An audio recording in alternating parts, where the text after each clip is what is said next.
players that shone last weekend. His name is Matthew Rodden. Just his second match in the World Rugby Sevens series. Which way are you kicking? And his fitness levels, like the fitness levels of the players, will be sorely tested in this searing heat and humidity at the National Stadium here in Singapore. Russia will get the game underway. Ilya Babayev with a long hanging kick, which should have been claimed by the Russians, nudged forward by a South African hand. So it'll be a first put in to Russia. One thing you know about the Russians here, Win, is that they'll do the basics properly, and that's one thing you have to put them away. You can't just let them go about their business, otherwise they'll stick in and they'll make it very hard. This guy, Filatov. Stay bound. I think he goes Stability, all right. Please, on the hooker. And jersey number 7. And with Ostrusko, they can be dangerous if they have enough opportunities. Crouch. Bind. Tended in the past certainly to play their sevens rugby as they did their 15s, relying too much perhaps and times on the power and intensity, but they've got some pace as well. Release. Ostrusko, their top try scorer. So the first chance falls to the Russians and their captain, German Davidov. He wears 12 from the VVA Saracens club in Moscow. No less than 5 members of that club on duty here in Singapore. Vladislav Lazarenko from Kuban in Krasnodar, from the Caucasus. Quickly taken into the South African 22. Russia looking for the opening score here. It's Babayev, the ball bobbling one way then the other. Still, it's there for Russia. Davidov. Backwards. Ball didn't go forward, but the momentum is lost.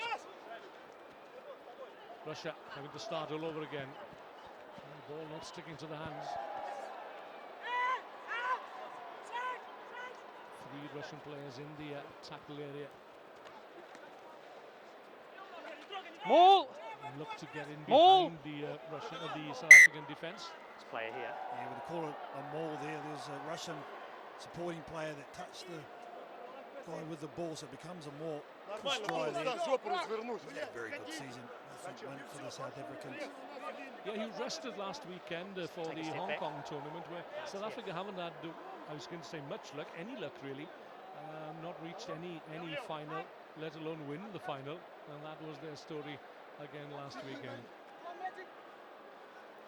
But Chris Dry certainly makes things happen. Big Frankie Horn in the past, of course.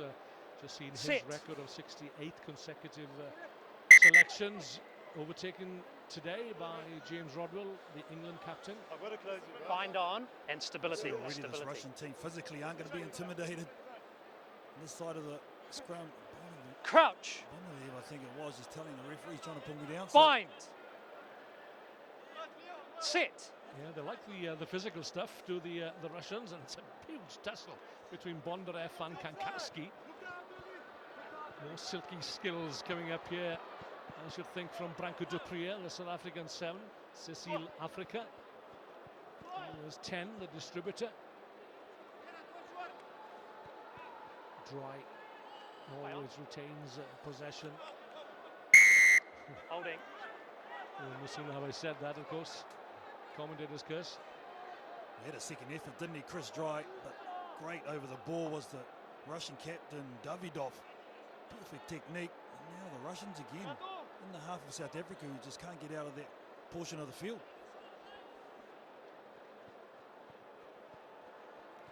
Russia above Portugal in the table. Portugal in the relegation zone at the moment. 6 points advantage. And the Russians. Vladislav Sozanov. Nothing wrong with that effort from the Russians. They've opened their account against mighty South Africa. Well, this is it. This is talking about executing the basics. Look at this, it's just ball into space, quick hands, drills in the last defender, Kyle Brown, and he hits it at speed.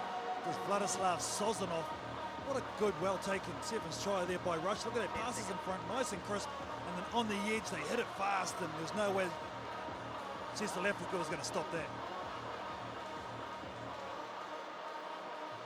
Great effort from Russia.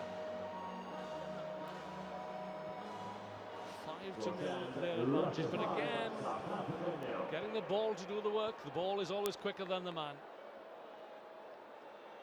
They're just dominating passes completed, aren't they? Because they've had all the ball in the right end of the field. Babayev kicks long this time. Kyle Brown into midfield. That's the new boy, Siviwe Soizwapi, Cecil Africa. So often the litmus paper for this South African Blitzbokker side. Good support play from Chris Dry. Again, the Russians are there in numbers. Could well be space out wide. 4-on-2 here. Dipana suffered a spate of injuries, so he's been out of the game for almost 12 months. Dupriya, left-handed pass into midfield again. Soizwapi finding Dipana, sets in 2-3 Russian defenders. You just see at the moment when the South African with their hosted changes aren't finding their rhythm as yet, and that tends to happen when you got a lot of guys coming off the bench. They're trying to make an impact, trying to make the most of their opportunity. Just need to settle down and do their roles.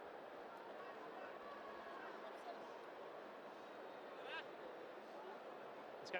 Striking a balance between recovery and training and maintaining that mental focus. That's been the task for the teams this week, and South Africa would appear to have coped better than some of the leading nations, notably Fiji and New Zealand, who've been turned over already this morning. And the player held up as Soizwapi tries to bring to ground. Kyle Brown is there as well. He's a big, strong lad, isn't he?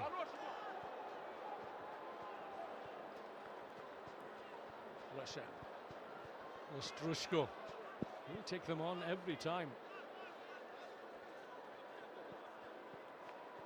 So Russia look as if they're going to go into this break with a lead over South Africa unless something develops from this penalty. Branko de Brea, they're doing outstanding work over the top on that ball. They had 3 players, Cecil Africa involved as well. So Swazi doing some delicious work at the breakdown, but South Africa needed this. They need a score here too.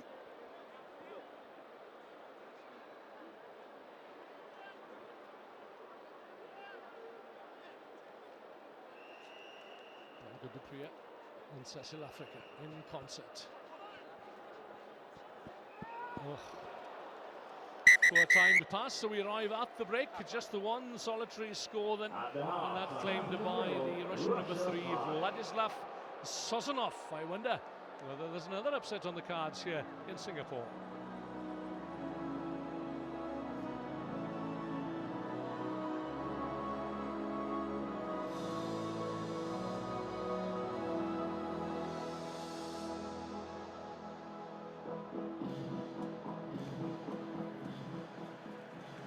Хорош, мужики, дальше, мы им не даем дышать, блядь. Ребята, вы заметили, да? Мы держим мяч, контролируем ситуацию, блядь. Они встают бегать по твоем попытке. Все надо брать, побыстрее приход враг игрока второго, блядь. И, ребята, когда идет обострение на линию, я понимаю, это тяжело, игроки стоят глубже. Надо быстрее срываться с места.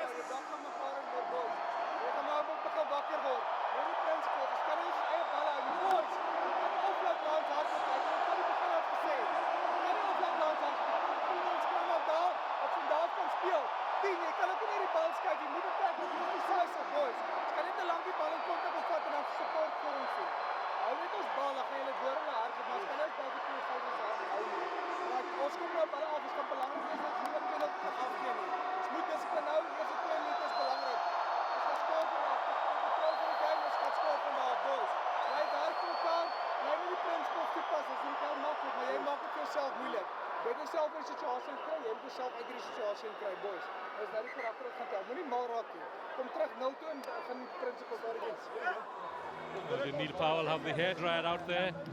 Carlton Anna, or was he just raising his voice above the din to make himself heard? I won't embarrass myself and my Afrikaans, but I'm sure he won't be happy with his team because they just seem to lack fluidity throughout. I just think they just need to get a bit more go for. Probably been guilty going side to side rather than straight up and down first. So I'd say get the ball, go forward, dominate. That's where they've been dominated, is at the breakdown of physicality and giving away too much ball, no doubt.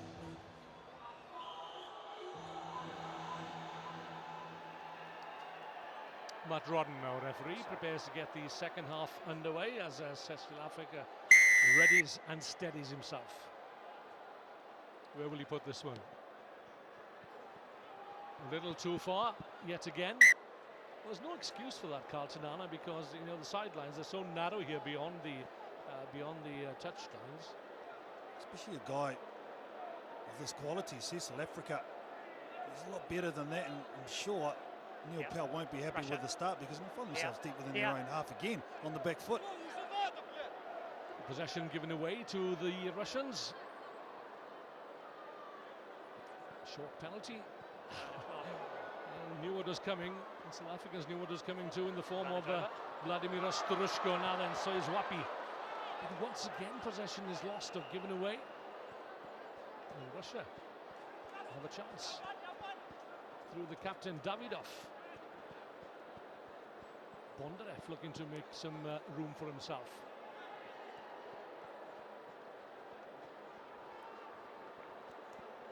Quick transference of ball through the hands, finding Sozanov, the try scorer, the sole try scorer in this match. And how often have we seen South Africa well in control at half-time?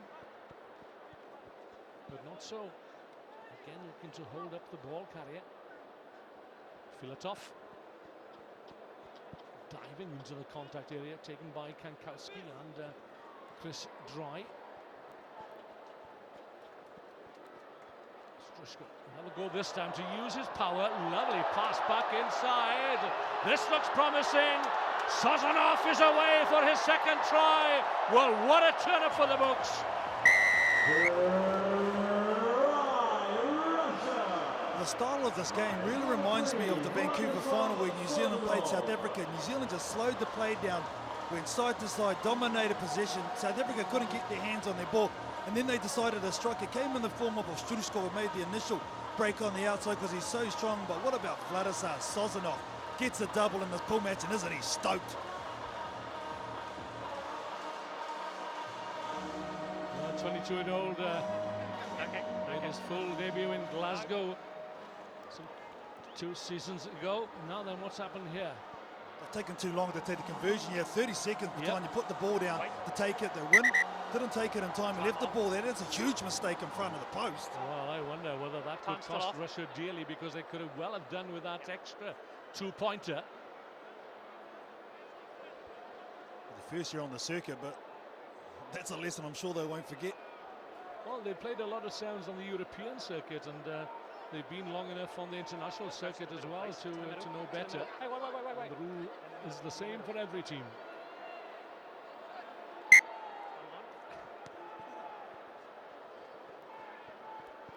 Oh, well palmed down there by Davidov. Ostrushko ducks under the tackle of Chris Dry. And they have the ball again to the Russians. Filatov. South Africa very quickly, this time out of the defensive line. Sozanov. And Neil Powell brought on his A team with a dual mass changes. I think Agaba's on there also, and Quagga Smith. Well, that reflects Neil Powell's concern. Certainly at the top of the second half, he's looking to manage his team here, knowing that there could be a tough game in the cards against Kenya in the last pool match this evening. Oh, I bet you Kenya have beaten South Africa in pool play on their home turf, so I'm sure he's well aware of what the threat of the African nation can do. What a strange morning it's been. Sit. And here we are again with Russia leading South Africa, one of the tournament favourites, 10 points to 0.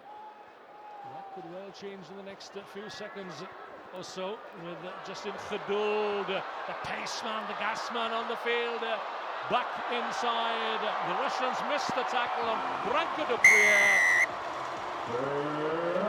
And South Africa, at long last, get their opening score. It's a milestone for Branko de Prier, 70 tries now in his 7 series career. Makes such a difference when you got a missile on the end of your line. We're seeing there, just takes off the Sanatless, the threat, it stretches the field straight away. But watch his distribution on the inside. He was lost balance, draws in 2 defenders and gives it to Branko de Prier. Brilliant work.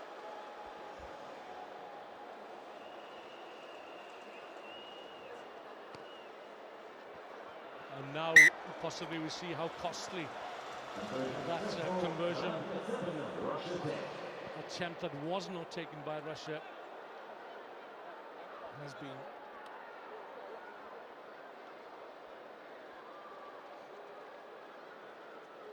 So 3 points the difference. Geduld. And that looks long. On the button this time. Bondarev. Filatov rather.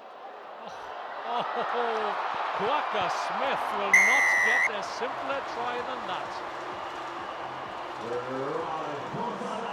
It's just come down to the pure line speed of the front liners coming on, just giving Russia no time to make their decisions. See, even though he flings off one defender, another player's on the outside, Ruan now it was, causing the pressure, then Quagga Smith on the inside. I love Quagga Smith because he's just such a hard worker. Hard work and abrasive character as well. Made the 2015 dream team, the season's dream team, and since he's come on, he's put South Africa in dreamland. Order has been restored. South Africa lead Russia 14-10. Now then, I wonder whether Russia can respond here. Time's off kicker. He's going off the far side. We have a substitution. Dmitry Sukin has come on, wearing 10. Again, a well-placed ball from the kickoff from Justin Geduld. Still a lot of time here, so if I was Russians, I'd kick it downtown. Just get out of your half, get some breathing room, try and reset and make a call and get accurate at set piece. We referred to that final in Vancouver, New Zealand and South Africa, and people say, well, what a boring final it was. I thought it was textbook stuff from New Zealand in particular. They controlled the pace of the game, knowing that South Africa had all the pace. But Gordon Teacher's been the master tactician that he is, and his players certainly played it by the book. Yeah, it was tactical, no doubt about that. If you can't run around the team, you have to run through it, and that's what New Zealand did. They starved them in the ball. And let's see whether Russia have taken a page out of Gordon Teacher's manual. Still need to score. Agaba has stolen it. The long striding Tim Agaba looks faster than he is, perhaps with those bandages, but here's a young man going places. Quacker Smith gets a second and has probably clinched this pool match for South Africa. Well, he's going places all right. He's going to the end zone. That's what he's doing. Missed throw at the line out from New Zealand, but what about this guy? He's really stepped up. Tim Agaba, and then he gives it to Quagga Smith, but you can see how underrated his speed is. A lot of players don't realise until you've got to try and catch him, how quick he is. Yeah, Quagga apparently is a zebra type animal, very fast. I'm just wondering whether that is where Quagga got his name. There is the gong, and Russia, well, having been in the lead by 10 points to nil. Full time. I've seen that 10-point advantage overturned courtesy of 2 tries for Quagga Smith and 1 for Branko de It's finished.